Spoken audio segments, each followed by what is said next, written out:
At number 10, we have Kirby's Dream Buffet.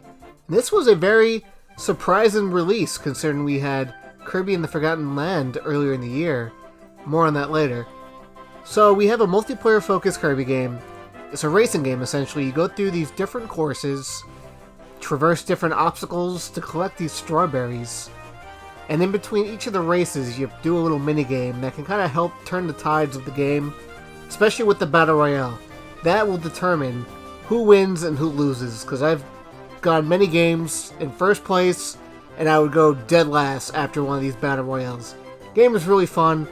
I just wish it had 4-player split screen, but besides that, very fun game. I recommend it.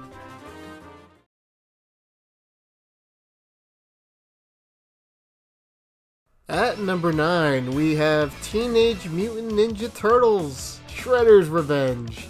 And this game is a very amazing callback to games like Turtles in Time. And I can't help but endlessly replay these levels because they're just so fun and addictive. And you have challenges that you can complete in each of the stages, such as avoid projectiles or take no damage and whatnot, which gives extra incentive to go back and replay some of these levels.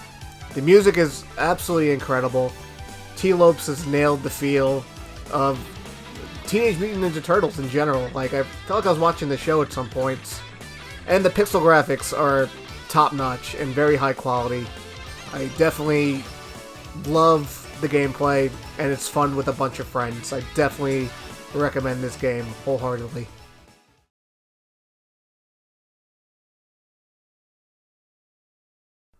At number 8, we have a very controversial title here, Chocobo GP, a game I absolutely loved and still play to this very day. Now, I see the criticisms with the microtransactions, but you really never are forced to use them.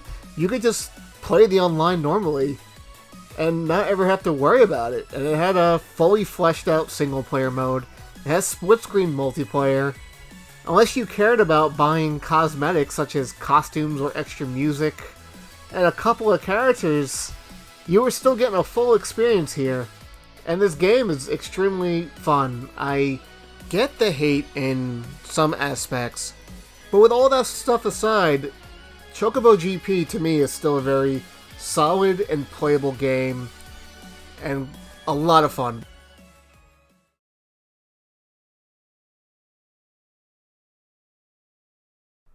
At number 7, a possibly another controversial title, we have Pokemon Violet.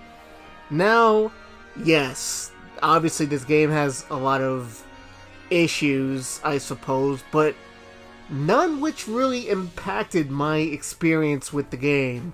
You know, I never ran into any of these crazy glitches that I've seen online, but in terms of it being a Pokemon game, the first truly open-world Pokemon game in which you can go anywhere you please, see a bunch of different Pokemon in the wild, and the open-endedness of the gameplay with the different routes you can come across, this is an amazing first step, and I can't wait to see what Game Freak does next.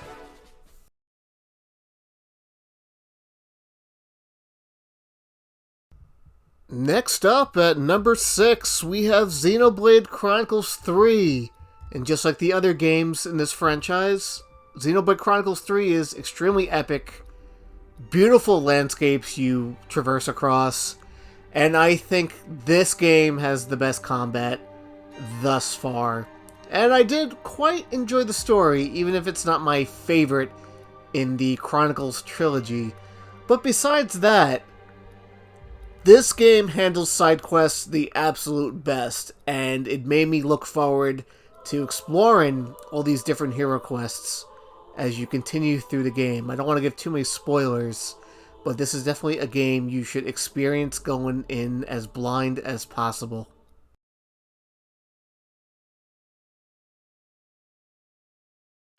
At number 5, we have Bayonetta 3. I've been waiting years for this game, and it mostly delivers. Not my favorite in the trilogy, but it's still a pretty fine experience. And I gotta say, Jennifer Hale definitely nails Bayonetta. I almost forgot it was her voicing her at times.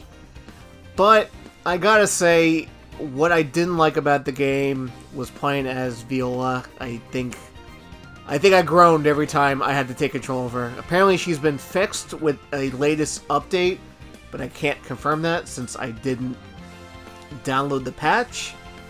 But this game has it all. The giant set pieces, the fantastic combat, a lot of cool weapons. You're gonna have a blast with Bayonetta 3. Despite my issues, I like this game a lot.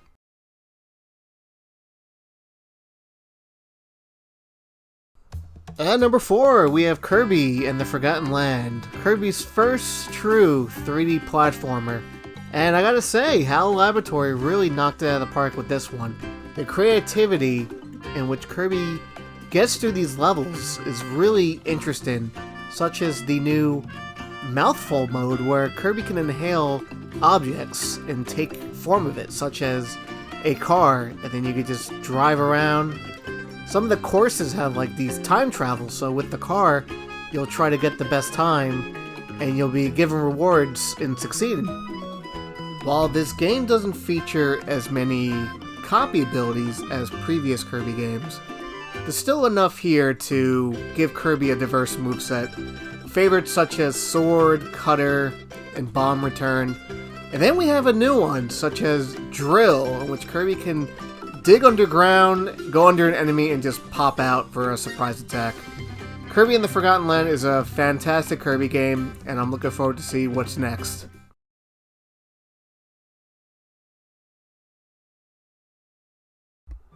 At number 3, we have Final Fantasy VII Crisis Core Reunion, a remaster of a PSP game that came out many, many years ago.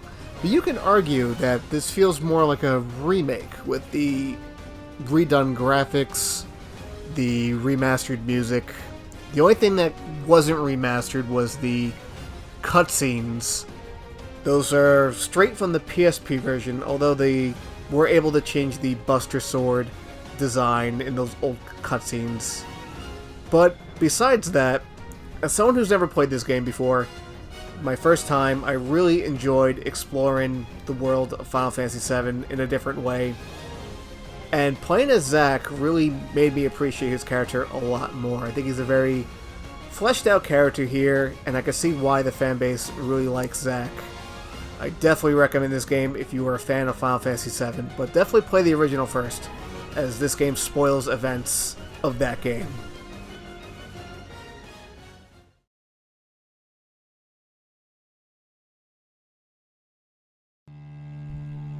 At number 2, we have Elden Ring.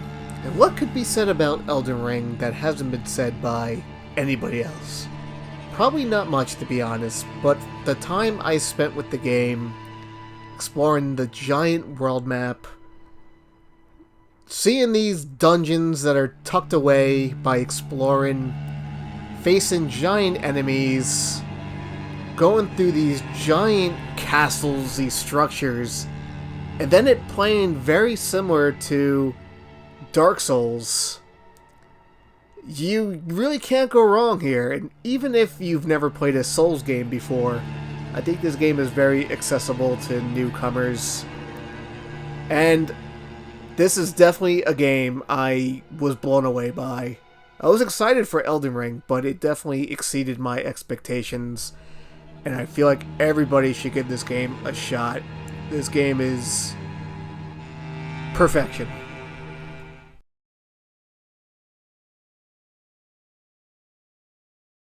At number 1, a game I didn't think was going to surpass Elden Ring for me as my game of the year. We have Live Alive. And as a guy who loves 16-bit RPGs from the Super Nintendo era, this from Square Enix, a game that never came out over here originally, to see it remade with the HD 2D engine, absolutely incredible. There's so much to see here. You're going through all these different time periods. The combat is on this grid-like system, but still very turn-based, as you can do these various attacks. And the story is fantastic. I loved how everything wrapped up with multiple endings. This game blew me away, and it is my game of the year of 2022. If you enjoyed this video, give it a like and comment below your thoughts on today's topic. Please consider subscribing to the channel and hit that bell to be notified when the next Sergmanx video drops. Have a good one.